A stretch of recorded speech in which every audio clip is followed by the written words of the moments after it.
Hi, my name is Rick Castaneda, and I am the writer-director of CEMENT SUITCASE. And I am Stacy Wilson, and I am one of the producers. Time for the show. So exit here, make a right on Cabernet. You're gonna go through the loop, then you're gonna make another right, and you'll get the 560 Merlot, the most amazing winery. Would I end up right here? Best winery in the state of Washington, yes! How are you feeling? Pretty crappy. I don't know what you're complaining about. You have the fun job. I'm a freaking wine salesman. I'm calling in regards to your overdue mortgage payment. Yeah, I was trying to not overdo it. Have you ever been car diving? What are you doing? This is what you think having a good time is? Oh, yeah. Don't get killed by truckers.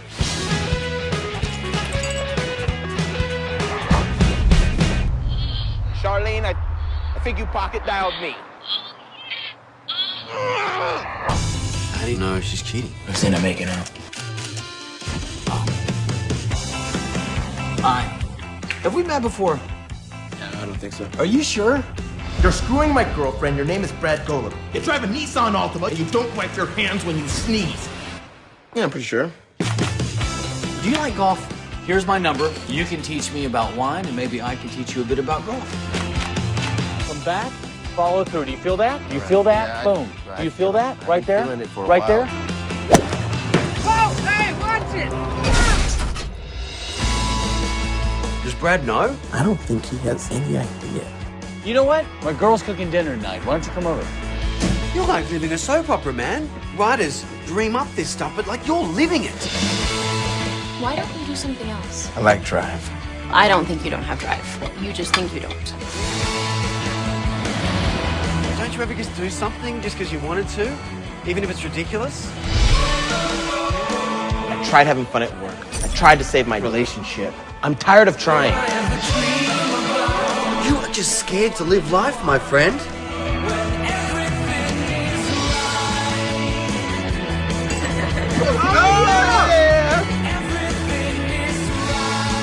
What are you gonna do?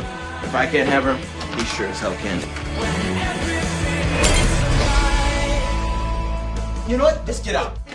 The world is like an open window, and you just won't jump into it because it's a moving car. That doesn't make any sense. No, I'm pretty sure that makes sense.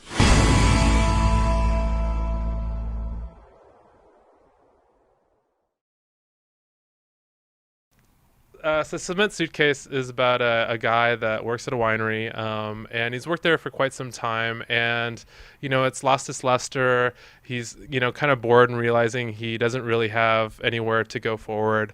He's about to lose his house. His mom's passed away, a while back, and he's still thinking about that. His girlfriend's cheating on him, and he doesn't even have the self-respect to tell her that he knows. The movie is about kind of like how to get out of that rut. So what eventually happens is he meets the guy that his girlfriend's cheating on him with at the winery. And that guy is so nice, he invites him out to golf, has no idea what's happening.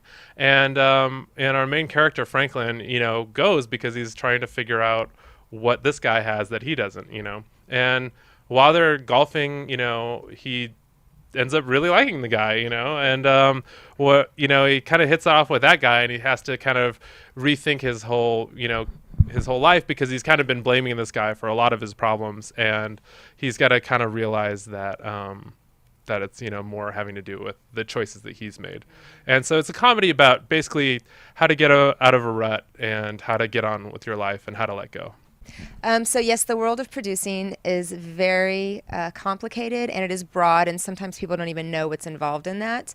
So depending on the budget or the scale of the project, you can have many producers. You can keep it very focused and have just a handful. My particular role was very balanced with the other lead producer, Doug Spice, and we shared the roles and responsibilities of really with locations, securing locations and contracts, those relationships, communicating with the local. We traveled through so many small towns in that beautiful area of Yakima, and making sure that the relationships were healthy and communication was happening in those towns as we moved from location to location. location. Of course, then the crew, the cast, coordinating everybody's happiness, working strongly to support Rick. You know, as the director, you have to keep him focused on the mission, which is a very tight schedule every day, long days, exhausting, but keep it fun and working with the crew, making sure everybody's happy and getting what they need to handle as well. They did a really great job because there were so many issues that I found out about later after the shoot was over that they really sheltered me from so that I could really concentrate on the film, which was great.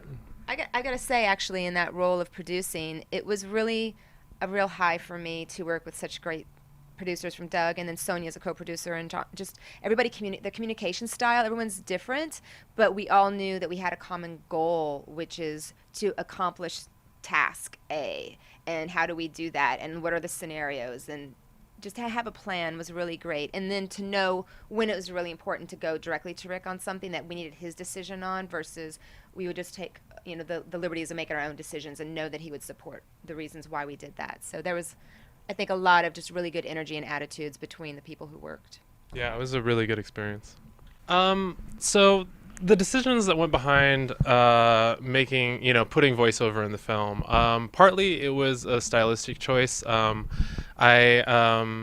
You know, we run a production company that does a lot of motion graphics and a lot of animation, and I wanted to make this almost a multimedia film where a lot of his ideas are just kind of expressed through the use of motion graphics or through animation or through these other things. But more than that, I think that this story is about someone who's all thought and no action, basically, and I kind of wanted to show that, you know, when you kind of feel like you're not, you know, you're powerless or whatnot, like, whenever I felt like that in my own life, you're always telling yourself, oh, I should do this, I should do this, I should do this. Oh, this person's done it, you know, and there's this inner monologue going through your head, and you're not actually doing any of that stuff that you should be doing if you were listening to yourself, you know what I mean?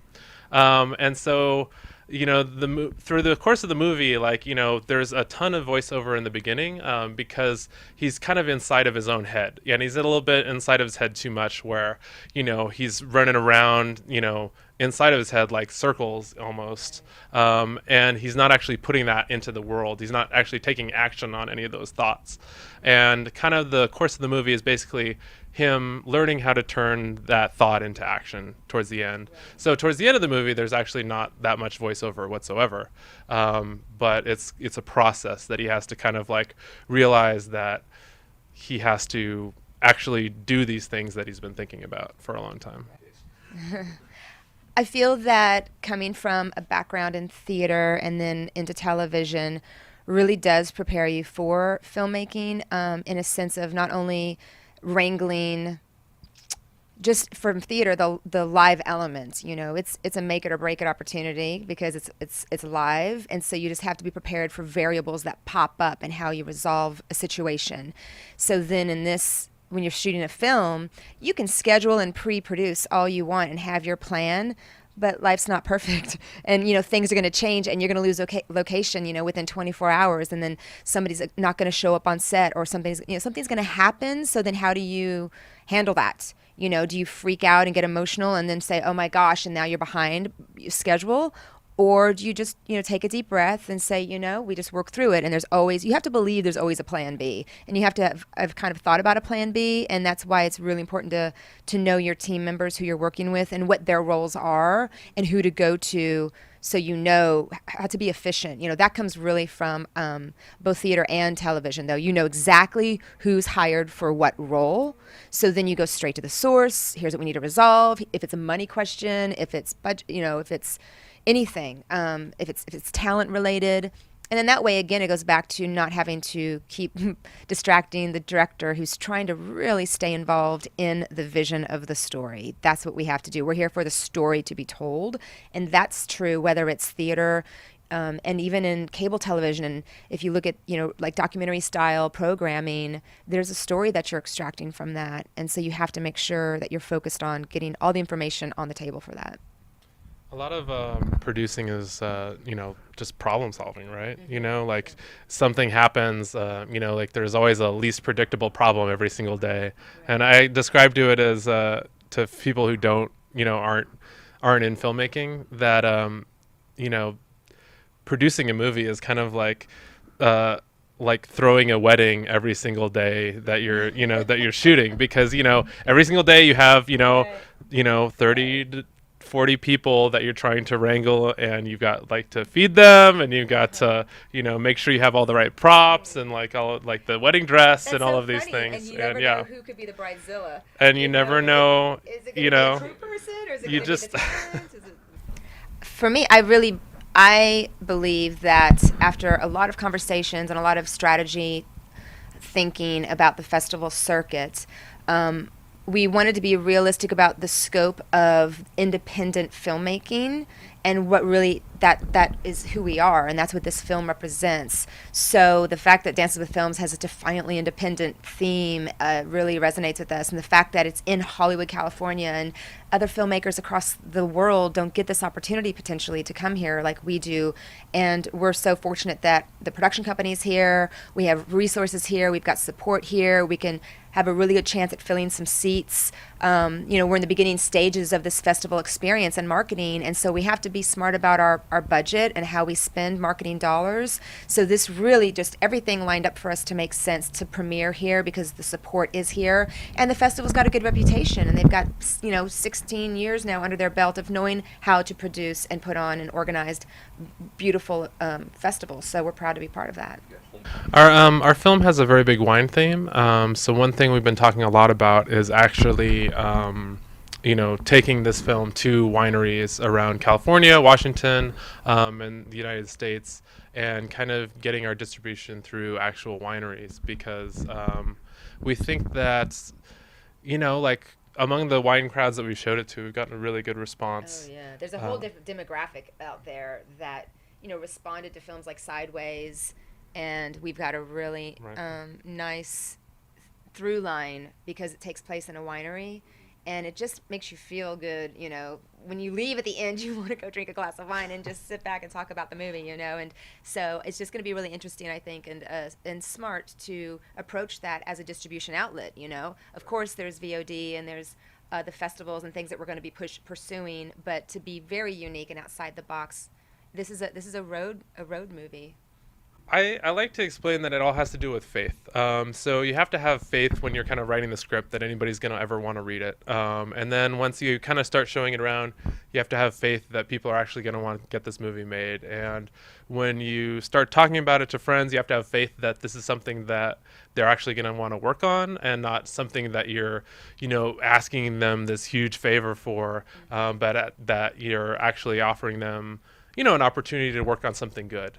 And so, we kind of went out, and I went to actually my hometown where I was born, and we went to the high school, we went to the local high school, we went to another high school in the area, we went to the local community college, just kind of telling everybody that we were going to be making a movie. And one of the ideas behind the film in the first place was to shoot outside of Los Angeles, so that you get this enthusiasm that you just don't get here in LA, because people are kind of just over movies, and they get that they get what you're doing, and they're seen it 1,000 times, and there's just not that excitement anymore.